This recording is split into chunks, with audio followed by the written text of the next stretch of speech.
मैंने भी बहुत बार रिक्वेस्ट किया है होम मिनिस्टर से, अभी भी कर रहा हूँ, आपके थ्रू रिक्वेस्ट कर रहा हूँ, एटलीस्ट इलेक्शन जो है, इलेक्शन से 2 महीने आप मिलिट्री के अंडर रखिए। कमीशन ने डेट अनाउंस किया, उस दिन से लेकर इलेक्शन का रिजल्ट आउट होने के बाद 1 महीना और तो सख्त जरूरत है। जो चल रहा है उसमें आर्मी की जरूरत है। सब बंगाल में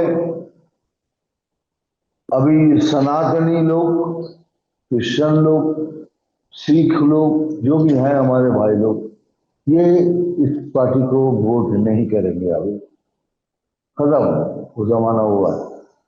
तो आपको उनको ज्यादा खुश रखना पड़ेगा जो उनके वोट बैंक है।